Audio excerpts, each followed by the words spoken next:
Transformasi Nasional 2050 merupakan gagasan besar kerajaan untuk mengenal pasti aspirasi rakyatnya berjelas bangsa dan keturunan, terutamanya golongan orang muda yang dilihat kritikal. Gagasan besar kerajaan untuk mengenal pasti aspirasi rakyat yang berbelah agama dan keturunan bermaksud mengenal pasti kehendak atau cita-cita rakyat yang berbelah bangsa dan agama. Contohnya, peningkatan gaji yang minimum dan peluang pekerjaan yang luas. Transformasi Nasional 2050 mempunyai 6 tema mengatasi bidang fokus, iaitu global, kebersamaan, mampan, bersatu padu, bertanggungjawab dan prihatin. Assalamualaikum, nama saya Fatin Nur Ain. Saya akan menerangkan sedikit tentang definisi Transformasi Nasional 2050. Transformasi Nasional 2050 ini atau dikenali dengan TN50 merupakan sebuah inisiatif pembangunan negara. TN50 ini merangkumi masa hadapan pada tahun 2020 hingga 2050. TN50 ini telah diperkenalkan oleh YAB Datuk Seri Najib Tun Abdul Razak pada tahun 2017. Transformasi ini melibatkan semua belia di seluruh Malaysia dengan kerjasama Kementerian Belia dan Sukan. YAB Perdana Menteri Datuk Seri Najib Tun Abdul Razak melancarkan reformasi ini untuk mendorong satu keazaman dan cita-cita yang tinggi dalam jiwa remaja pada masa akan datang untuk menjadi pemacu negara. Assalamualaikum, saya Nur Shazlin Izzati binti Muhammad Khairi dari kelas 1E.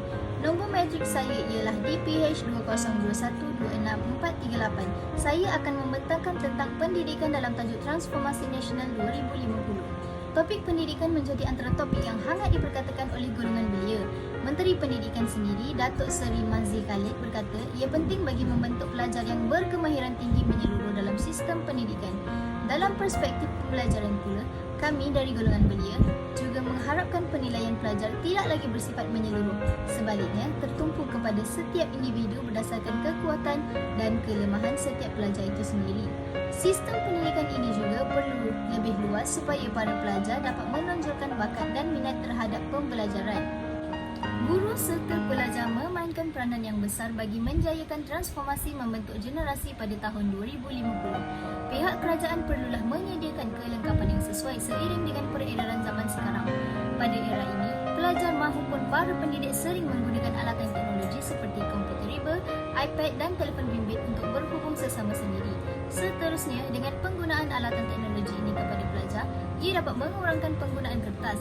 Dengan ini, kita dapat mengurangkan penebangan pokok serta dapat menyelamatkan bumi. Para pelajar juga digalakkan mencari maklumat secara dalam talian supaya dapat lebih info tambahan yang bermanfaat. Karier guru merupakan salah satu kerjaya yang dihormati serta dikagumi oleh seluruh rakyat Malaysia.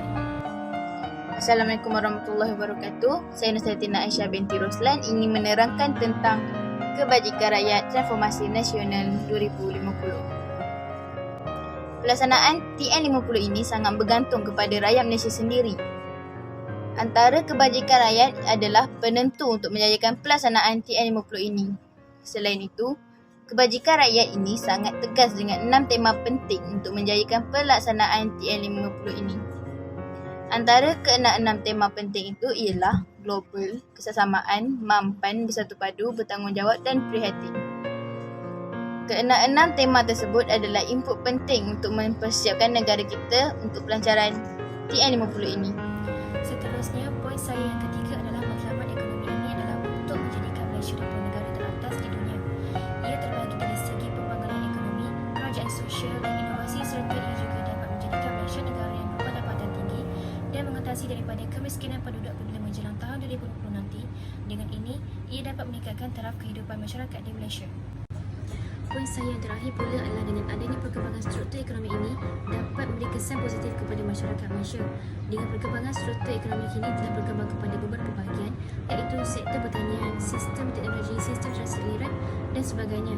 Sebagai contoh bagi sektor pertanian sawah padi, kini telah meningkatkan teknologi mesin seperti jantera padi untuk menuai padi dengan tidak menggunakan kudrat manusia atau haiwan. Bagi sistem transit aliran, ia telah berkembang kepada perkhidmatan awam seperti LRT, monorail, KTM, MRT dan ERL. Untuk sistem teknologi kini juga telah menaik tarafkan kepada internet jadual lebar kepada 4G dan 5G. Reformasi Nasional 2050 merupakan satu inisiatif bagi memajukan negara dari segi ekonomi, undang-undang, kebajikan rakyat, pertahanan dan seumpamanya. Sistem pertahanan ini penting kepada negara kerana adanya pertahanan maka negara dalam keadaan yang selamat. Oleh kerana itu, sistem pertahanan haruslah dimajukan supaya ancaman yang berbahaya sukar untuk menyerang. Pertahanan negara yang akan dimajukan negara ialah dari segi penambahan aset untuk kegunaan Regimen Gerak Khas Angkatan Tentera Malaysia adalah usul Kementerian Pertahanan Ministry of Defence, iaitu penambahan aset ini seperti kelengkapan senjata, pengangkutan atau teknologi. Oleh itu, kerajaan hendaklah memperlengkapkan aset tersebut untuk memperkukuhkan pertahanan negara. Selain itu, aset komando juga penting kerana komando telah dilatih atau elit yang menjalankan tugas spesifik, berbahaya, mencabar dan berani. Ini kerana adanya komando yang tegas dan cekap menyebabkan musuh tidak berani untuk menyerang. Seterusnya, memajukan sistem pertahanan cyber merupakan satu inisiatif yang baik kepada negara kerana kemungkinan masa yang akan datang ancaman cyber akan berleluasa disebabkan ketika itu teknologi semakin canggih. Oleh itu, Kementerian Pertahanan hendaklah mengambil berat tentang perkara tersebut. Contoh pertahanan adalah dari segi penipuan, pengkodam, menyebarkan maklumat palsu, judi cyber dan sebagainya. Akhir sekali, memperhalusi skill pencen untuk anggota tentera yang telah bersara supaya mereka lebih bersemangat untuk mempertahankan negara dan berbaloi dengan apa yang mereka memperjuangkan kepada negara. Kesimpulannya, memajukan pertahanan adalah satu usaha yang baik untuk keselamatan negara. Assalamualaikum warahmatullahi wabarakatuh. Untuk mencapai TN50, kerajaan telah meminda dan memperkuat undang-undang alam sekitar kerana dilihat sudah lapuk dan tidak sesuai dengan keadaan pada masa kini. Ini kerana kerajaan telah membina kereta api yang menggunakan tenaga elektrik atau yang disebut ECR. Seterusnya ialah berkenaan penambahbaikan undang-undang tenaga buruh. Ini kerana banyaknya lambatan tenaga buruh yang tidak mahir juga. Buruh yang sumbernya adalah pada pendatang asing tanpa izin, iaitu parti. Akhir sekali, kerajaan akan memperkuat pasukan Akta Rumah Perjudian 1953 disebabkan kegiatan ini semakin berleluasa dan ditambah lagi dengan perjudian atas talian yang semakin tidak dapat dibendung. Antara kesimpulan yang kita boleh ambil di sini, dengan penambaikan undang-undang ini, negara akan dapat mengurangkan isu-isu berkenaan sebelum menjadi lebih teruk. Antara 7 teras yang pertama ialah nilai murni. Nilai murni ini adalah sebuah masyarakat yang bersemangat terbuka dan inklusif. Hal ini kerana dengan nilai murni ini ia dapat melahirkan generasi muda yang berfikiran matang serta sentiasa melapang dada untuk menerima pendapat atau pandangan dari pihak orang lain. Urus takbir ini ditakrif sebagai sebuah model pentadbiran awam yang efektif dan seimbang.